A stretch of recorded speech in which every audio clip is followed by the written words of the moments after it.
Greetings from me. This is my channel. You can visit me on this channel. You can visit my Google site. You can also reach me on my email ID, which is given here on this slide.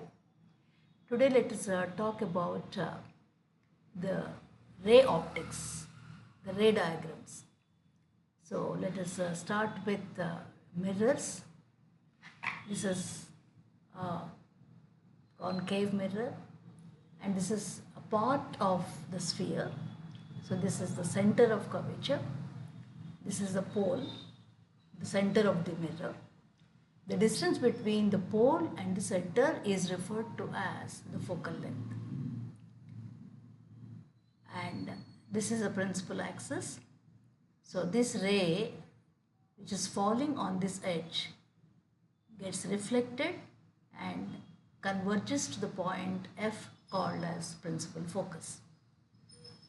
A line coming parallel to this comes like this.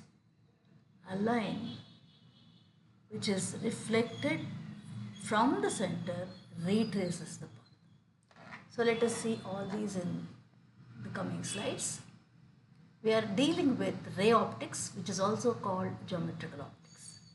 So it is basically giving you the details about the propagation of light in the form of rays and how light interacts with the mirrors, lenses and prisms. All this constitute what is known as ray optics. Basically, we follow these principles of light, that is, it travels always in straight lines, and light undergoes reflection and refraction, and angle of incidence is equal to the angle of reflection. And when it comes to refraction, it follows what is known as a Snell's law. So ratio of sin I by sin R is equal to the refractive index, which we will discuss a little later. Image formation. The principles of ray optics are also used to analyze and design the images which are formed from these mirrors, lenses and so on. What are the laws? Laws of rectilinear propagation always travels in the straight line. Laws of reflection, the angle of incidence is equal to the angle of reflection. And as I already told you, Snell's law for the law of refraction. So ray optics is basically used for describing light paths, image formation, simple reflection and refraction.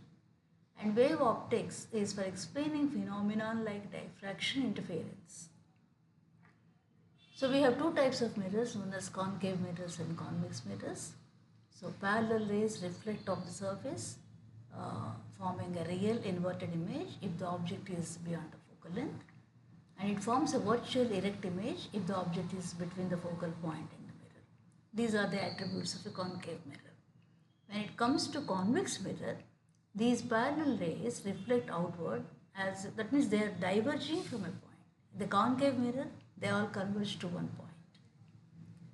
So there are three rules to be followed in drawing these ray diagrams.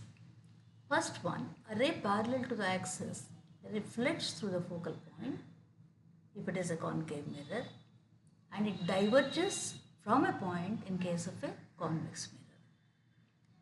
And then a ray through the focal point reflects parallel to the axis. That means if a ray is passing through the focal point, it reflects parallel to the parallel axis. Then a ray which is aimed at the center of a curvature reflects back on itself. That means it is retracing its path. So here a ray of light AB, which is incident on a spherical mirror at a point B and is parallel to the principal axis, and CB is normal to the surface. Therefore, CP is equal to CB, which is nothing but the radius. When C is the center of a bigger circle, if you draw a bigger circle around this, okay, a big circle if you draw here, C forms the center. and this mirror is part of the sphere. So CP refers to the radius, CB is also referring to the radius, hence they are equal. This is actually the radius of curvature of this spherical mirror. After reflection from the mirror, the light passes through the focus of the concave mirror F, or it will appear to diverge from this point in the case of convex mirror. So the first law says this ray is incident here and it is getting reflected from the focus. So this angle, if this is your normal, CB is normal, then this is angle of incidence and this is angle of reflection. So from this geometry, these angles are alternate angles, they are equal. I is equal to R and FC is equal to BF. PC is equal to PF plus FC. This is focal length. PF plus FC. Let us see what is PF. PF plus FC. PF plus FC. PF is principal point to the focal point, which is radius, which is focal length. This is also focal length, so it is twice the focal length. And hence, the relation between radius of curvature and focal length is F is equal to R by 2. So this kind of relation can be applied for convex mirrors too. The aperture of the mirror is assumed to be very small in this case. So, principal focus of a spherical mirror lies at the center between the center of curvature and the pole. So these are the ray diagrams. So when the object is placed beyond the center of curvature, the image is formed here between C and F. Beyond C, it is between C and F, an inverted image, small inverted image, and it is a real image. When the object is placed at the center of curvature, so this is object, it is coming like this, reflecting back, coming from this focus. So there it is formed exactly at the center itself. It is retracing, right? And it is of the same size as that of the object and it is real. A real image can be caught on the screen. A virtual image cannot be caught on the screen.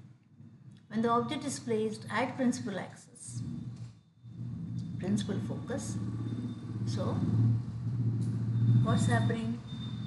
The image is at infinity. That means you cannot catch the image. Reverse, if the object is placed at infinity, then the image is formed at the focus. So this is, converse to this. The image formed by a concave mirror when the object is placed at infinity. So as I told you, this is at F, image is at infinity. If the object is at infinity, then the image is at the focus. When the object is placed between the center and curvature, then between C and F, between the center of curvature and principal axis, the object is formed beyond C. These two are contrary to each other. Here object is beyond C, image is between C and F. Here object is between C and F, the image is beyond C. When the object is placed between the principal focus and the pole, it forms, and all these images are, as you can see, are inverted. Whereas if it is between the principal focus and the center of the pole, that means if it is here, the image is formed behind the mirror, which is a virtual image. And it is not inverted, it is as it is, as the object looks like. So this is how we discuss about the ray diagrams.